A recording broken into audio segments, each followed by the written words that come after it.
এখন তো সাধারণ মানুষ বলতে কিছু নাই, সবাই অসাধারণ হয়ে গেছে আর কি। এই জুলাই অভ্যর্থনের পর থেকে মানুষের কেমন জানি সাহসটা বেড়ে গেছে। আন্দোলন বা দাবি দাবা এগুলো করা উচিত না। আমার এক হিসাবে মনে হচ্ছে যে আগে শেখ হাসিনাই মনে ভালো ছিল। যৌক্তিক দাবিতে মানুষ আন্দোলন করতেই পারেন, যৌক্তিক দাবিতে আন্দোলন করা সকলেরই গণতান্ত্রিক অধিকার। আর কি এই জুলাই অভ্যর্থনের পর থেকে মানুষের কেমন জানি সাহসটা বেড়ে গেছে। মানুষ স্বাধীনভাবে কথা বলতে পারতেছে। শেখ হাসিনা থাকতে তেমনটা তারা পারে নাই এবং কোনো দাবি দাবা করতে পারে নাই। যখনই দাবি দাবার ভিতরে নেমেছে তখনই পুলিশ দিয়ে অনেক দমন নিপীড়ন চালাইছে। এগুলো দাবি দাবা করতেছে, আমার কাছে মনে হচ্ছে যে উচিত দাবি দাবা করতেছে ওনারা। এখন তো সাধারণ মানুষ বলতে কিছু নাই, সবাই অসাধারণ হয়ে গেছে। মানুষের মন যা চায় তাই করতেছে। আর এমন একটা জায়গায় মানে একটু পরপরই দেখা গেছে কেউ না কেউ এসে দাবি তুলতেছে।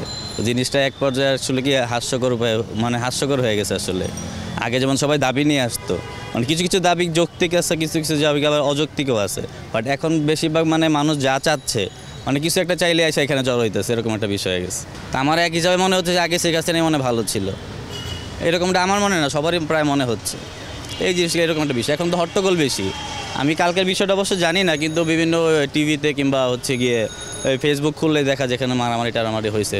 আগে কিন্তু এরকম হট্টগোল রেগুলার ছিল না, এখন কিন্তু রেগুলারই হচ্ছে। আমি মনে করছি যে এখন বর্তমান বাংলাদেশের যে পরিস্থিতি, এই পরিস্থিতিতে এই মুহূর্তে আমার মনে হয় যে আন্দোলন বা দাবি দাবা এগুলো করা উচিত না। কারণ আমাদের অন্তর্বর্তী সরকার বিভিন্ন কাজ হাতে নিয়েছে তারা। যেমন আমরা কিছুদিন আগে দেখেছি যে পুলিশের বা আনসার বা র্যাব তাদের ড্রেসগুলো সংস্কার করার জন্য, এবং অন্তর্বর্তী সরকারটা এই জন্যই আমাদের বাংলাদেশে এই মুহূর্তে আছে, সেটা হচ্ছে সংস্কার করার জন্য। তো এই সংস্কারের মুহূর্তে আমার মনে হয় যে দাবি দাবা যেগুলো আছে এগুলা আমার মনে হয় এই পর্যায়ে এই মুহূর্তে অন্তত করা ঠিক না। কারণ বাংলাদেশের পরিস্থিতি দেখা যাচ্ছে যে ভারতের সাথে আমাদের একটা দ্বন্দ্ব, তারপর বাংলাদেশের যেসব অর্থনীতি ব্যবস্থা বা হচ্ছে বিভিন্ন খাতের যেই দুর্নীতিগুলো হয়েছে বিগত 15 বছরে, সেগুলো থেকে আমার মনে হয় যে সংস্কারটা করা শেষ হলে তারপর যার যত দাবি আছে। আর বাংলাদেশের একটা জিনিস কি, অন্তর্বর্তী সরকার তো বসছেই গিয়ে আমাদের সংস্কার করার জন্য। তো আমাদের একটা দেখা গেছে রাস্তাঘাটে না নেমে কাগজপত্রের মাধ্যমে একটা অফিসিয়ালি প্রসেস করা যায়।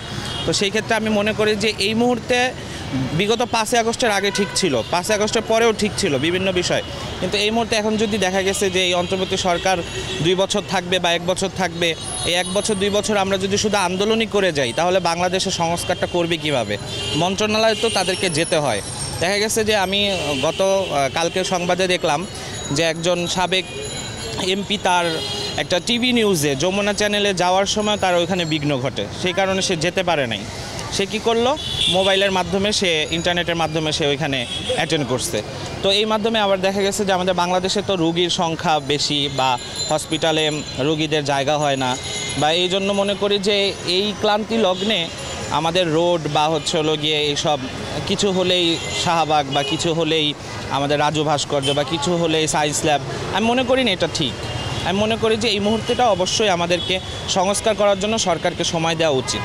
15 বছর ধরে যে ফ্যাসিস্ট সরকার ছিল, তো মানুষ রাস্তায় নামতে ভয় পেত, তাদেরকে ভয় দেখানো হয়েছিল বলে। রাস্তায় নামলেই যেহেতু একটা দমনপীড়নের মধ্য দিয়ে যেতে হতো, হামলা মামলা, মানে সব কিছু। যখন মানুষের তো একটা স্বাভাবিক প্রবণতা আছে, মানুষের সংকটগুলো আছে, কিন্তু মানুষ সেগুলো নিয়ে যখন কথা বলতে পারছে না, পাল্টা হিসেবে এই এতদিন ধরে যে এগুলো চাপানো ছিল, মানুষ যখন একটা পরিবেশ পেয়েছে গণঅভ্যুত্থানের মধ্য দিয়ে, কিন্তু আমরা এটা প্রত্যাশা যেমন করেছি, আবার কিছুটা অর্থে কিন্তু এই পরিবেশটাও তৈরি হয়েছে যে মানুষ রাস্তায় নামতে পারছে, তার কথাটা সহজভাবে বলতে পারছে। এটারও একটা ভূমিকা তো আছে, যারা তাদের জীবন দিয়ে এই গণতান্ত্রিক পরিবেশ নির্মাণ করার জায়গাটা আমাদের দিয়ে গেল, সেটার উপর দাঁড়িয়েই তো আমরা আজকে কথা বলছি।